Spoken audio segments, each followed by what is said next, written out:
You are listening to The Green Flame, the DGR broadcast that brings you radical analysis, practical skills, and artistic expression from the grassroots to the global.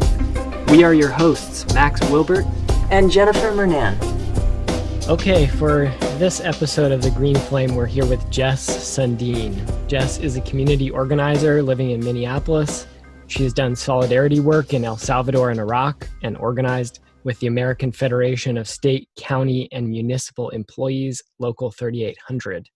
She was involved in the anti-war committee that organized against the RNC in St. Paul in 2008, and her home was raided by the FBI in September 2010 as part of a coordinated attack on that movement. Afterwards, she helped create the Committee to Stop FBI Repression. Jess has been a member of the Twin Cities Coalition for Justice for Jamar, which works for justice and police reform since the 2015 murder of 24-year-old Jamar Clark by the Minneapolis Police Department. Jess, thanks so much for being with us today. Thanks for having me on, Max. I'm glad to be here. Yes, thank you, Jess, so much for joining us on The Green Flame. Just from the intro there that Max read, your life as an activist has been full of rich and some difficult experiences too. In your own words, could you tell us a bit about that history so we can understand how you arrived here, engaged in the protests through this Twin City Coalition, Justice for Jamar? Sure. So I'm a longtime anti-war activist. I was in high school when the first Gulf War was launched, out in Washington State, actually. And when I moved to Minnesota for college, I quickly connected with international solidarity activists here in the Twin Cities, in St. Paul and Minneapolis. After college, I ended up joining the committee in solidarity with the people of El Salvador. Locally, our chapter began something called the Anti-War Committee, which has since grown into its own large organization here in the Twin Cities. And it's always addressed U.S. aggression, whether it's economic, political, or military, probably first and foremost military, but in any of those forms around the world. In 2008, the Republican National Convention was held here in the Twin Cities, and our organization was at the forefront of the demonstrations, or some of the demonstrations, against the RNC. When that work was happening, we also became under surveillance by the state. And it was 2 years later that we learned that the surveillance was actually involved in undercover, who implanted herself in our organization and those around us for, like I said, a full 2 years. After my home was raided by the FBI on September 24th, 2010, we began a long-term campaign to defend ourselves against state repression. I was one of, I think there were 24 grand jury resistors in our case, all of us refusing to talk to prosecutors in no doubt it was a fishing expedition, but under the purportedly or allegedly the government was investigating us for material support to foreign terrorist organizations. Through that work as a grand jury resistor and fighting state repression, I also had the opportunity to link up with some amazing freedom fighters from across the country, especially those who were doing work to fight to free political prisoners who've been targeted by COINTELPRO from the Black Liberation Movement and other similar liberation struggles. Fast forward to 2015, when Jamar Clark was killed in Minneapolis. It was not long after Michael Brown had been killed. The Black Lives Matter movement was in its early stages of, what has become now a real, it's much more than a hashtag. It's something that's been embraced by people across the country in all walks of life. But it really hit hard in Minneapolis when Jamar was killed. We occupied the police station a block from where he was killed for 18 days in Minnesota winter. This was in November. Ultimately, that occupation was removed forcefully by the city, and Jamar's killers were never charged. That said, for me, it was clear to see the link between state repression of international solidarity activists and not only repression of protesters for Jamar, but the militarization of police forces and their role as an occupying army, especially in Black communities and other oppressed communities here in the US. So that's my best effort to outline how I got where I am today. Thank you. I went to the Justice for Jamar Coalition, of course, and saw that there's a highlighting the voice of Fred Hampton at the top of your page, which seems to imply that you all have a revolutionary analysis that goes beyond reforming the police department to a much deeper change. Can you tell us a little bit about your philosophy of social change? Well, myself, I am a revolutionary. I've been a communist for more than 20 years in TCC for J, as we call it. Most people aren't communists. Not everyone is a revolutionary, but probably most of us have a revolutionary mindset, at least with regards to policing.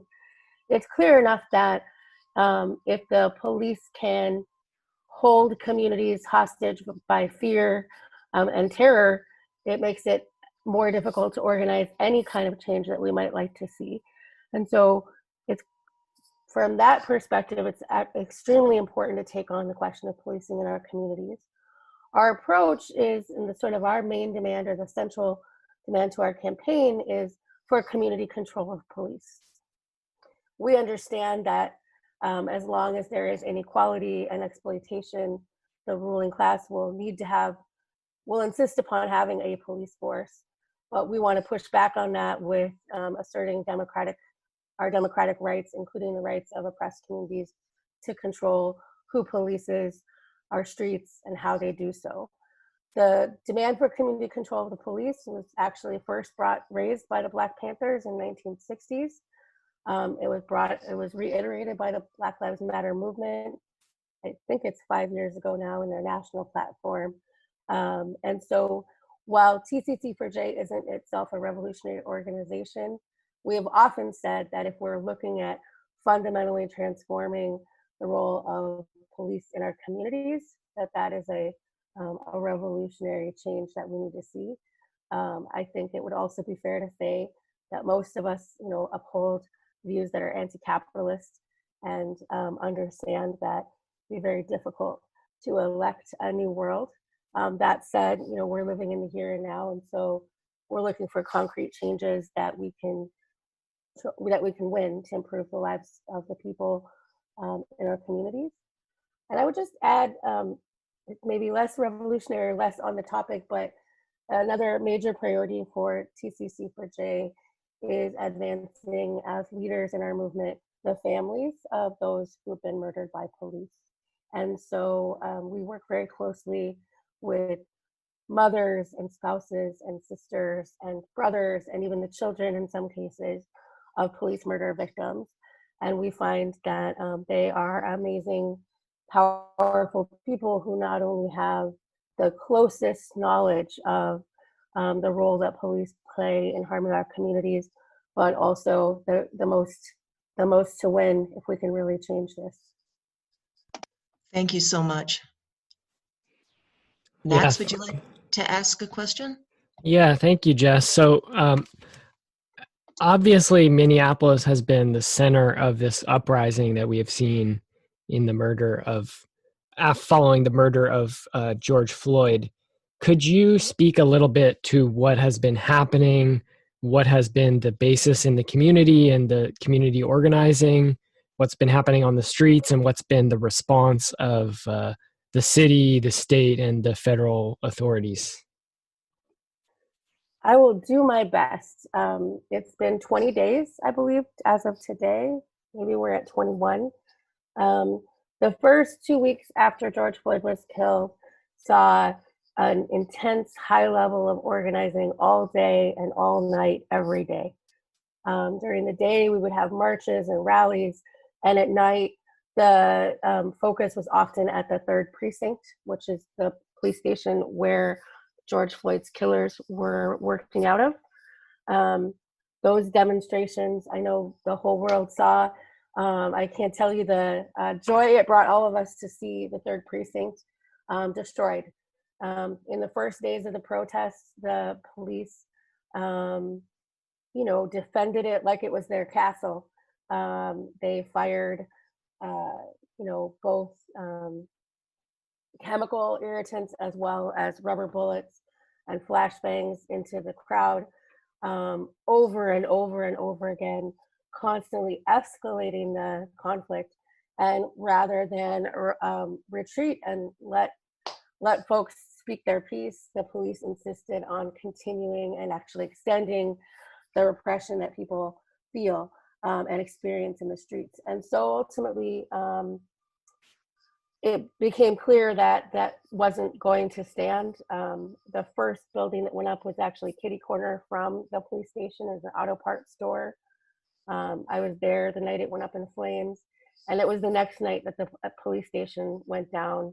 The demonstrations at night included things like that, but also marches, especially along the south side in Minneapolis. The police precinct is kind of on a major street called Lake Street, which is also a street that I live just off of.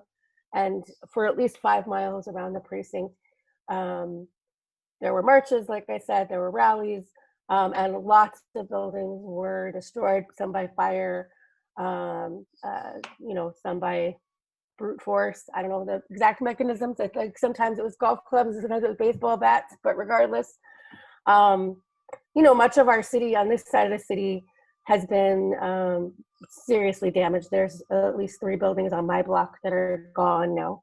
That said, there was a really powerful unity between those night actions and the rallies and marches during the day. And it was clear to all of us who live here every day, that all of the demonstrations were demanding not only justice for George Floyd, but expressing this, deep well of rage against the violence that police commit in our communities over and over and over again. Everyone who's in the street knew Jamar Clark's name and Philando Castile's name. They also knew Ahmaud Arbery's name and Eric Garner's name and Mike Brown's name. And of course, the list goes on, Breonna Taylor, and so many others. And so the demonstrations, while the spark was really lit by the horrific murder of George Floyd that was committed on camera, completely brazenly, it really was about so much more than that. And the demonstrations during the day gave folks the chance to say all the words to explain where we were coming from, what we were wanting. From day one, the demand was the arrest and prosecution of all 4 officers involved in George's murder. Some of the demonstrations were at the home of the county prosecutor. Others have been at the governor's mansion, which is in St. Paul.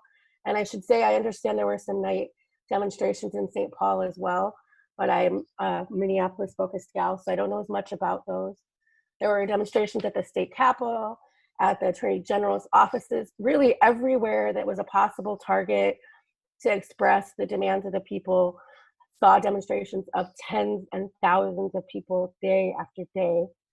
So fast forward, eventually the case was taken out of the hands of the county prosecutor, who has a terrible record. There are something like 50 cases of police murder that he has never prosecuted in our metro area or in our county. And people were very concerned that George Floyd would be the next one. And ultimately, I think it was not only the daytime amazing rallies and marches, but also the night marches and demonstrations that forced the governor's hand. And it was the governor who ultimately took the case out of the county attorney's office and into the attorney general's office. I think on the one hand, that was a positive development because 100% we know the county prosecutor is incapable of successfully prosecuting this case. There's also a lot of concerns that the attorney general isn't the answer. There's still a demand for an independent prosecution, but ultimately we don't know.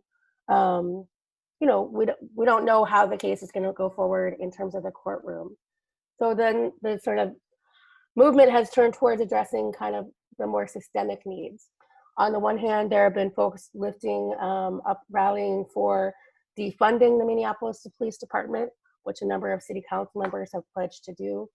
For disbanding or dismantling the police department, which there's been some supportive rhetoric around from the politicians, though generally what they talk about is reimagining the police department. took it to mean they'd like to kind of redecorate the office and put a new sign on the name, but they don't really have a plan for ending policing in our cities. And so that's the final place that we come in, and we brought forward legislation to the city for an all-civilian police accountability council to control the police in all aspects. It's budget, so we can cut the budget as much as we want, and we won't let it back up again the next year.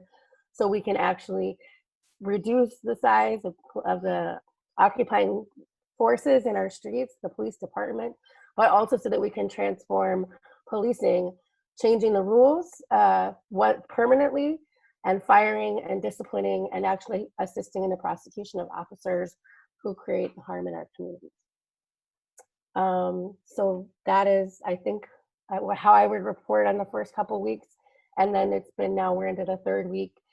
Things have slowed down in this third week, but they have not stopped.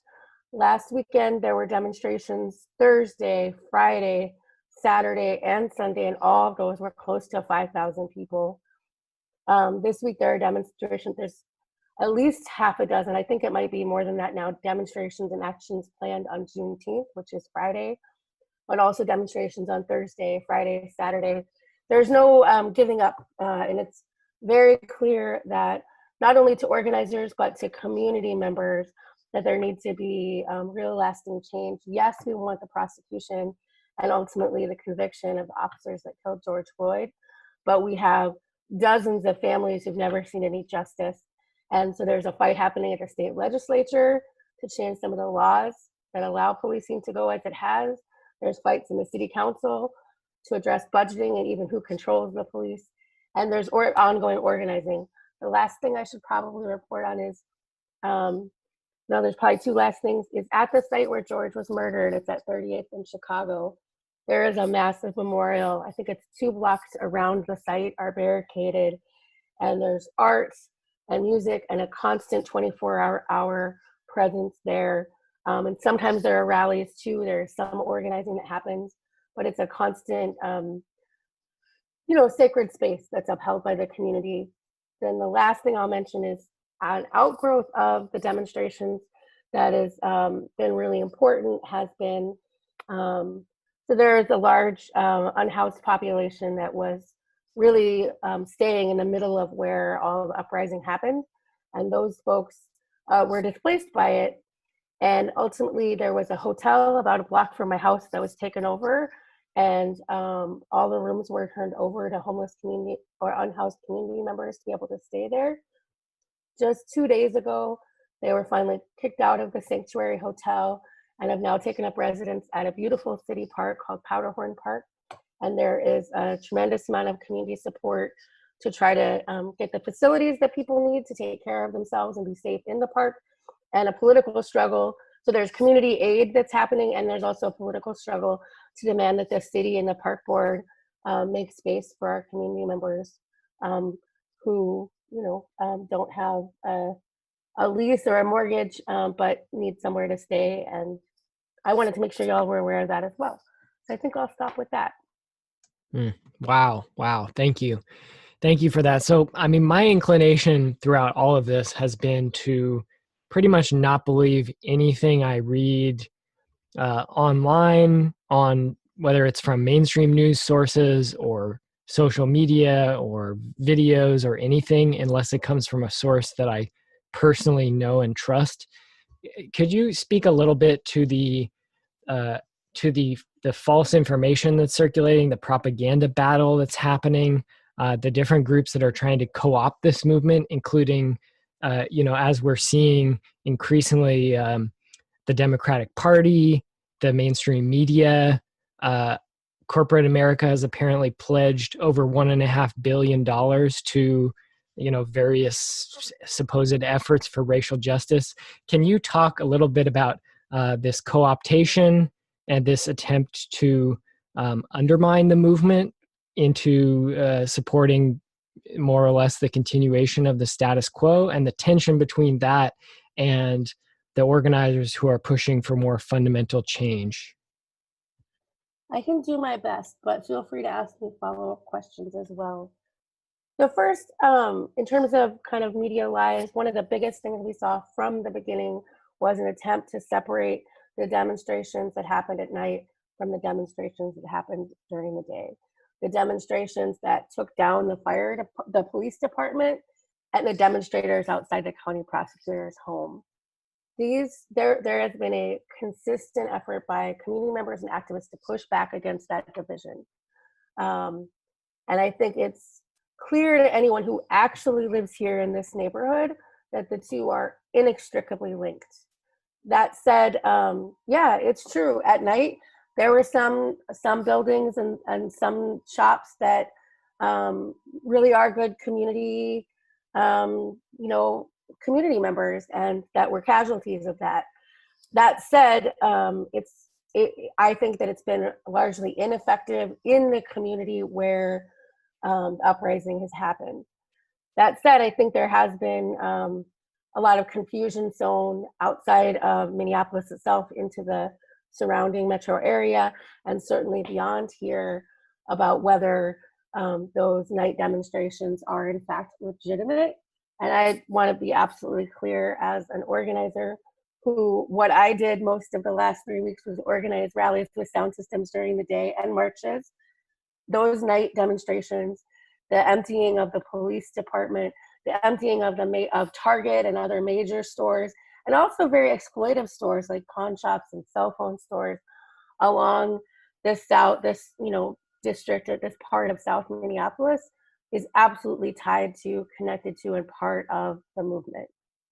That said, there was a particular narrative that has tried to suggest that those more advanced actions or more militant actions were specifically either carried out by Antifa or by white supremacists.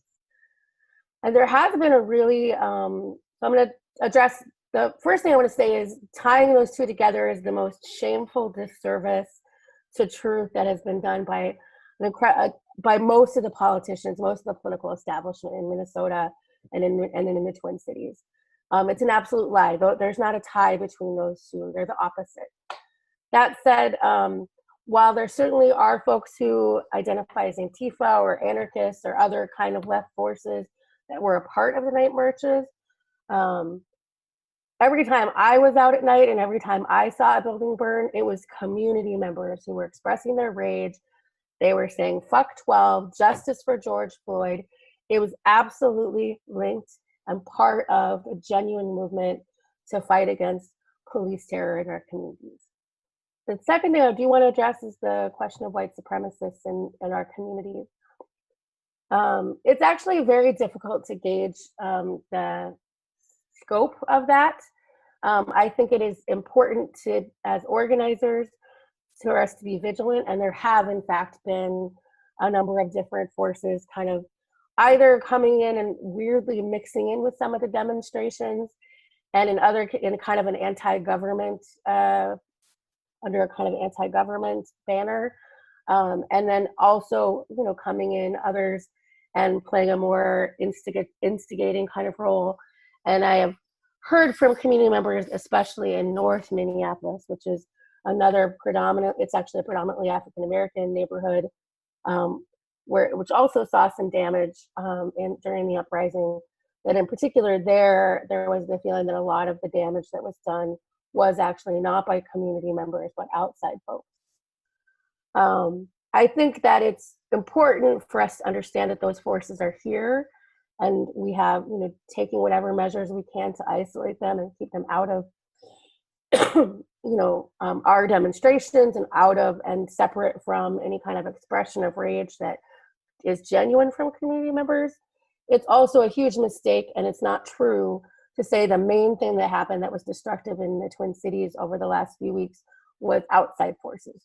It was mostly people who live here. That was actually an early lie. I think it was the St. Paul mayor that had said that the vast majority of their arrests were folks from out of town.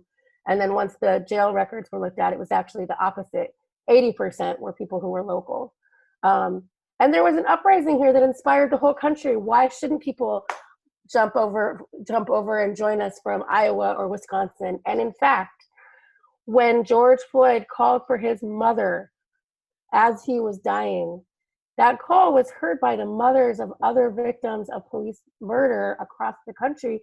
And I welcome those outside agitators that flocked here in the days after George was killed, because their stories are important to tell, and they have wisdom and experience that we benefit from and need. So the myth of the outside agitator is just that. The issue of, racists also being in the mix somewhere, there is something to that, but I question whether they're really outside racists. We have racists in Minneapolis too, and we have racists in our own suburbs too, and maybe some of them came from some other racist place, but it's absurd to say that they're not part of a locally grown problem that we also have to deal with. And finally, the role of anti-fascists and other left forces in the demonstration should not be misunderstood as something negative or separate from, the broad community forces that came out into the streets. You actually asked me to talk about the co-opting by the Democrats, and I didn't say any of that yet. So I do want to address that a bit. At first, the political establishment had no idea what the hell to do. The city was burning. The county attorney was sitting on his hands, not even making public comments about it. Then he finally filed a charge against Derek Chauvin, the cop that had his knee on George Floyd's neck, but he filed it at a lower charge that couldn't even be effective in the courts because it was like factually wrong. But we didn't see, we saw there being a call, like our mayor, for example, said he thought that Derek Chauvin should be arrested, but he wouldn't say that the other three killers should be arrested. And that was typical to what we saw across the Democratic spectrum here in Minnesota, that there was a willingness to let Derek Chauvin take the fall and be prosecuted for his heinous crime, but they wanted to do business as usual with the other three officers who were they were party to that crime. And the community members never, ever were willing to accept that. So really, we forced their hand on that. I think they thought they could pacify us with Derek Chauvin's arrest. And the opposite was true. It actually, I think, made people more angry. Like, people wanted to make it clear we weren't falling for the okie doke and did just that.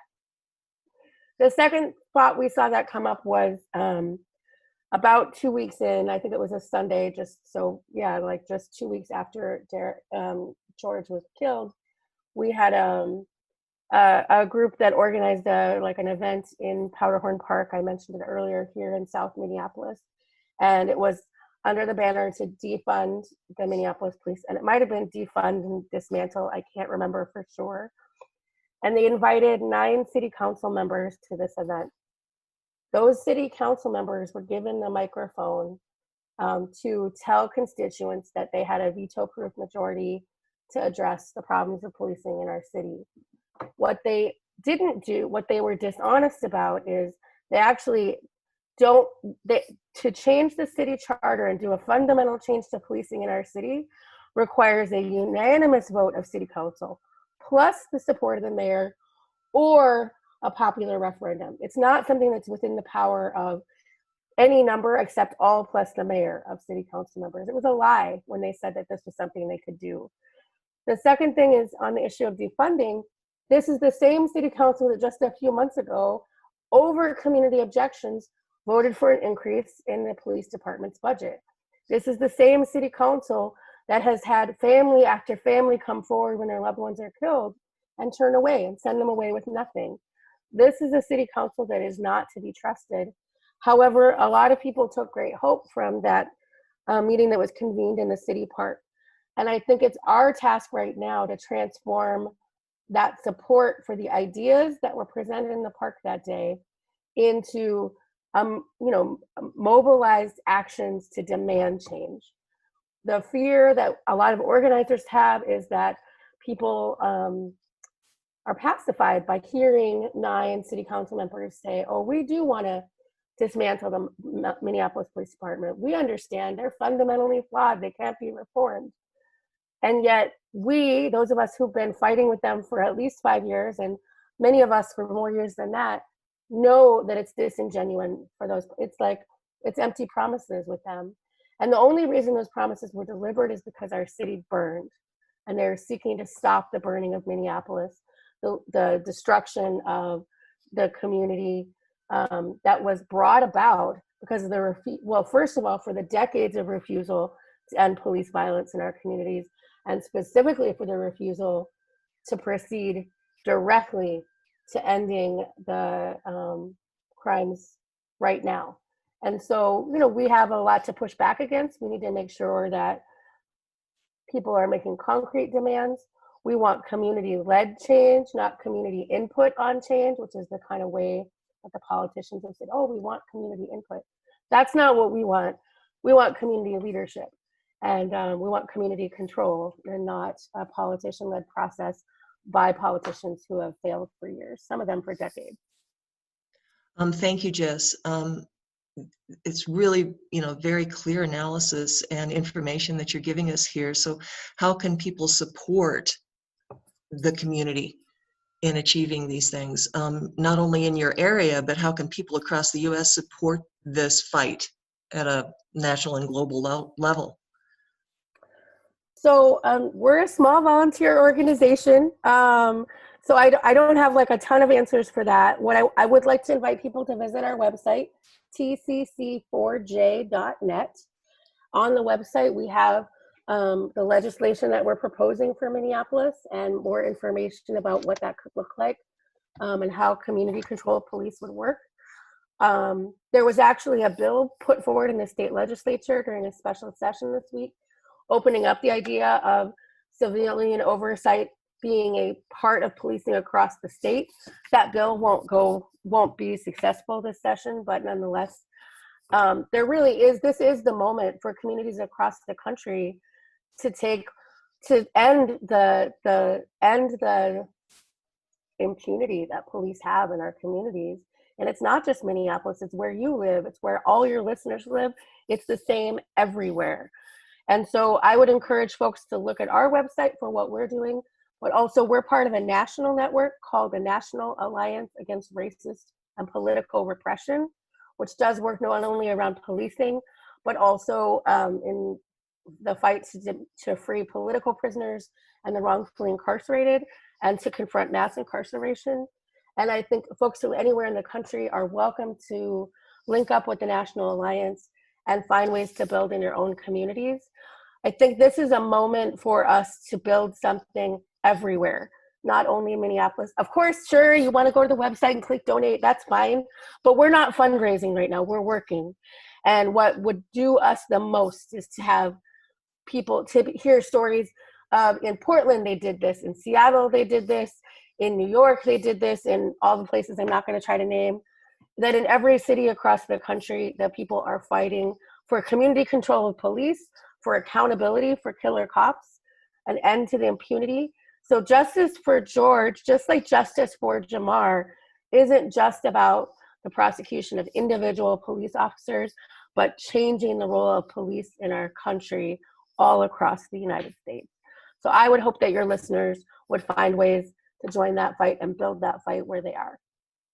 There was this phrase that you said you often heard in El Salvador during your time with the committee in solidarity with the people of El Salvador, and it was, the people are our mountains. And I wanted, to hear about exactly what that means and what it meant to you, and does it relate to our current situation right now and this current uprising? So I think it, just in terms of what it references, the Salvadoran revolution was happening largely in the 80s, also in the 70s, and ended in the 90s. But they had a guerrilla fight, a guerrilla, battle for political power in their country. And they took great inspiration from the Vietnamese and the revolution in Vietnam. In Vietnam, a major part of the guerrilla strategy was using the mountains as shelter in their fight against imperialists.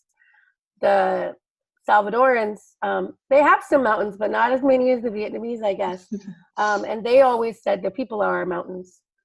That was where their shelter was when they were engaged in military battle. But to me, I really embrace that. For one, I'm actually not from Minnesota. I'm from Eastern Washington. And so I relate to mountains anyway. I miss them terribly. But for me, once I experienced political repression, when my home was raided by the FBI and I was being investigated for material support to terrorism, immediately, before the FBI was done raiding my home, there were people on my front lawn to support me. That day, there was a press conference with my union president spoke on my behalf. That night, there was a meeting in a church in the neighborhood of 500 people. These are community members who knew our work and who trusted us because we had done good work in the interests of the people, in the interest of peace, in the interest of international solidarity. If we are doing our work in the right way, the people will always protect us. And I hold that the only reason that I was not ultimately prosecuted after that FBI investigation is because of the huge outpouring of support we received, not only in our community, but from folks across the country.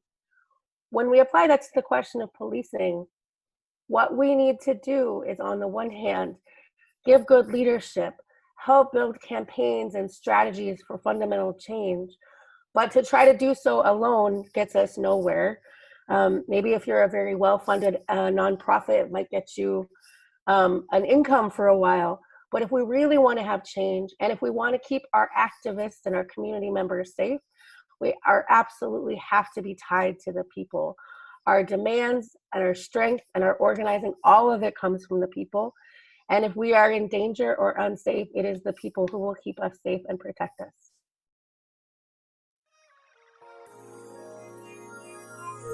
You have been listening to The Green Flame, a Deep Green Resistance podcast.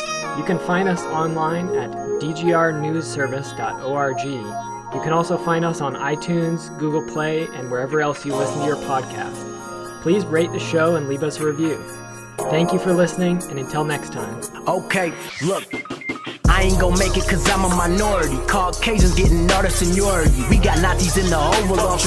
That's why they claiming they superiority. We ain't got no options. We lower level living. True that. All my uncles and my pops. What about them? Know nothing but the prison, waiting for redemption, but they'll never get it. All of their dreams have been minimized. They just washing dishes. We outside the system, but we trapped in it. You don't know the feeling. I was born a victim. If I fuck up a couple times, who gon' save me? There's no one that made it out. Who gon' tell me when shit isn't going right? How to fix it. If I never do, then I'm cursing my children. We all in same ball and chain. Now it's mentally, shit is so normal, it feels like it's meant to be. Y'all in same ball and chain. Y'all don't feel me, you're innocent kid, but was born being guilty. We all in same ball and chain. Why you hate me? Explain to me, cause it don't make any sense. Because of my color, we can't make amends. That shit ignorant, man. I guess you can call this shit the calm before the storm. Its main ingredients can be found in your medicine cabinet, and not only is it highly addictive, it can be Fuck Trump, by the way. Look, this is America, this shit ain't fair to us, they never care for us, no. This is America, this shit ain't fair to us, they never care for us, no. Hands in the air, body all on the floor. All of this hatred I got in my soul. All of these chains, I don't know where to go. All of these cameras got us patrol. Got us patrol, got us patrol. They got us patrol. Got us patrol, got us patrol. Okay, how am I supposed to raise my child in a world that's violent and so foul? The environment I'm living in allows that a human being suffers cause he's brown, goddamn. This is America, yeah. Look, this is America, okay. Yeah. Look, this is America, this shit ain't fair to us, they never care for us, no. This is America, this shit ain't fair to us, they never care for us, no. Hands in the air, body all on the floor. All of that hatred I got in my soul. All of these chains, I don't know where to go. All of these cameras got us patrol. This is America, got us patrol. Look, okay, how am I supposed to raise my child in a world that's violent and so foul? The environment I'm living in allows that a human being suffers cause he's brown, goddamn.